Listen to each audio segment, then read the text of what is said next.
Hello, bienvenue sur C0. Aujourd'hui, on va parler de ce fameux mouvement qu'il y a eu sur les wallets de Satoshi Nakamoto. Et forcément, ça a fait paniquer tout le monde. Et tu le vois d'ailleurs sur le cours du Bitcoin qui est en train de baisser. Le sujet t'intéresse de voir un petit peu les conséquences que ça peut avoir. Eh ben, reste avec moi parce que je pense que c'est un sujet qui est très intéressant et il va falloir évidemment qu'on se prépare à ce type d'actualité. Ça t'intéresse et j'espère évidemment que ça t'intéresse puisque c'est des sujets extrêmement importants dans l'univers de la crypto-monnaie et de l'investissement bien évidemment. On y va? Let's go!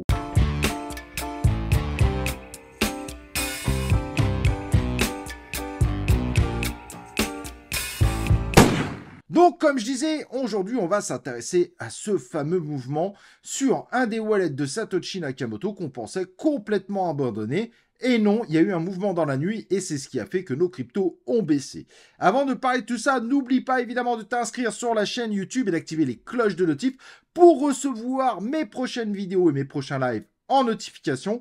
Et n'oublie pas qu'ici, on est sur 100% crypto, 100% fun, 100% non bullshit, pas de lien d'affiliation, pas de projet qui paye cette vidéo, contrairement à 95% des chaînes YouTube. Ici, on ne te vend rien, on ne te vend pas que des projets qui sont pile poil comme par hasard sur les exchanges des liens d'affiliation proposés, vu qu'il n'y a pas de lien d'affiliation ici. Donc n'oublie pas de faire péter ton like évidemment et de commenter cette vidéo pour soutenir la chaîne à fond. Donc comme je disais, gros mouvement du côté du Bitcoin, tu as dû le voir, je te le mets. Le Bitcoin a sombré dans la nuit tout simplement parce que un des wallets de Satoshi Nakamoto, qui était censé être des wallets complètement abandonnés, c'est tout simplement le plus gros wallet, et je dis bien le plus gros wallet de l'univers de la crypto-monnaie, a fait des mouvements, ce qui n'était pas arrivé depuis de nombreuses années. Et pour que tu comprennes bien, ce wallet qui fait du mouvement et qui a fait peur à tout le monde cette nuit, c'est tout simplement qu'il a 1,1 million de Bitcoin. Et c'est pas une blague, 1,1 million de Bitcoin.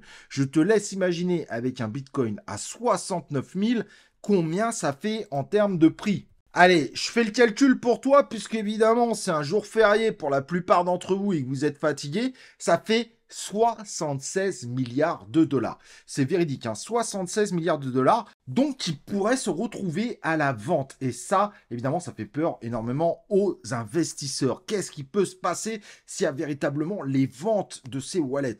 Bon, bonne nouvelle quand même, au milieu de tout ça, il y a quand même une très très bonne nouvelle, c'est qu'évidemment c'est un poisson d'avril, il n'y a pas eu de mouvement sur les wallets de Satoshi Nakamoto. En revanche, c'est pas un poisson d'avril, les marchés, tu pourras les vérifier toi-même, ont bien baissé dans la nuit, il y a eu une grosse baisse dans la nuit. Mais alors, du coup, on va profiter de cette vidéo pour comprendre qu'est-ce qui pourrait se passer finalement si, il y avait un véritable réveil de Satoshi Nakamoto de ses wallets. Tout simplement, ça ferait énormément paniquer les marchés puisque, comme je l'ai dit, ça ferait potentiellement 76 milliards de Bitcoin à vendre. Je te laisse imaginer que si on vend 1,1 million de Bitcoin, le Bitcoin pourrait perdre 90% de sa valeur de façon instantanée. Et plus clairement, cela pourrait amener le Bitcoin à ne jamais se relever, puisque maintenant, s'il redescend en dessous des 15 000, le Bitcoin serait quasiment considéré mort, puisqu'il arriverait à trouver un bottom plus bas qu'au précédent bear market. Et ça, c'est très important de le souligner.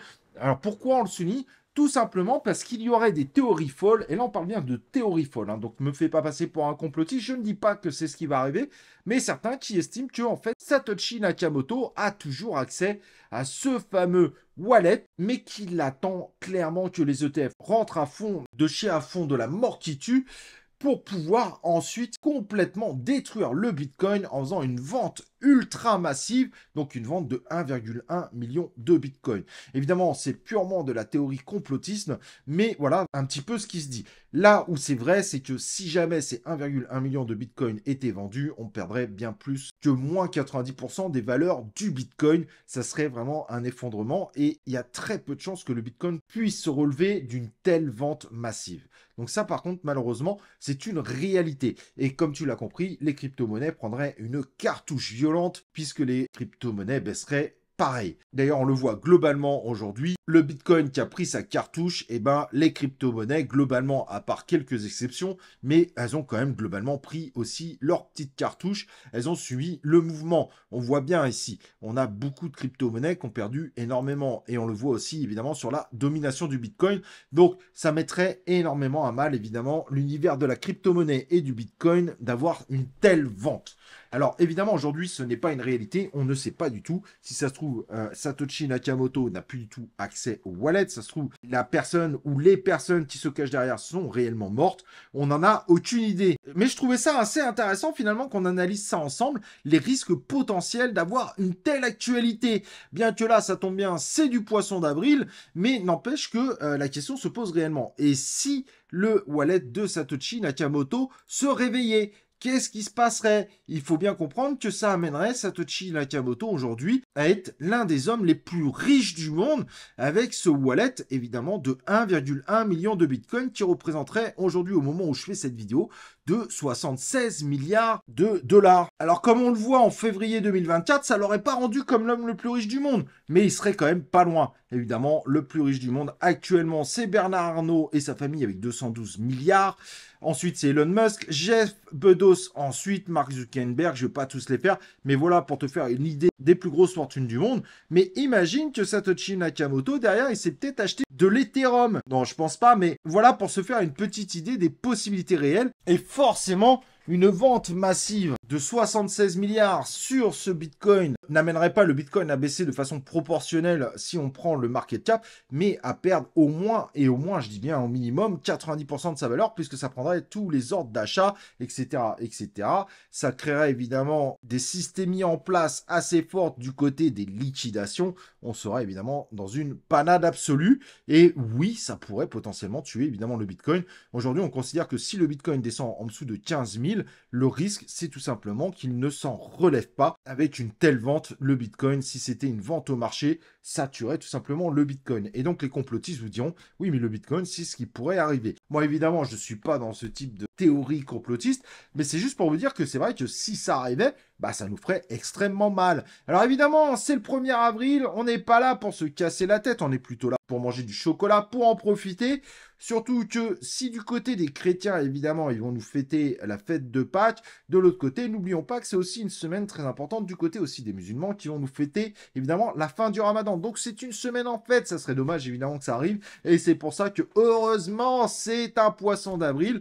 Le seul truc qui est vrai, c'est que la crypto-monnaie est en baisse aujourd'hui. Mais bon, il n'y a pas de quoi s'inquiéter. C'est retourné dans un fameux range qu'on connaît, qu'on a pu déterminer il y a quelques jours. Et on espère que derrière, ça va remonter de la mort qui tue. Mais c'est vrai que si ce type de choses arrivait, si ce wallet se réveillait et vendait tout, le Bitcoin et les crypto-monnaies ont beaucoup de chances de jamais s'en relever, bien que certaines crypto-monnaies finalement pourraient finalement s'en relever, et pourquoi pas avoir un truc extraordinaire, avoir une crypto-monnaie qui finisse par passer au-dessus de Bitcoin, une sorte de reset pour repartir, car évidemment l'univers de la crypto-monnaie, il y a quand même aussi des choses très intéressantes, comme par exemple le RWA, qui nécessite des blockchains et qui pourrait offrir une véritable utilité à notre univers pour des indivisions, voire pour des actes de propriété uniques. Mais voilà, il y a quand même des choses très très très intéressantes évidemment autour de la blockchain qui amèneraient probablement des blockchains à reprendre la main.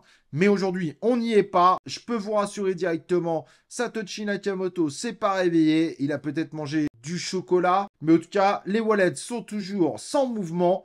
Donc, vous pouvez dormir sur deux oreilles. Profitez évidemment de ce lundi, généralement férié pour la plupart d'entre vous qui regardez cette chaîne. Et si vous n'êtes pas dans un jour férié et que vous travaillez, bon courage à vous, bien évidemment. C'est assez logique.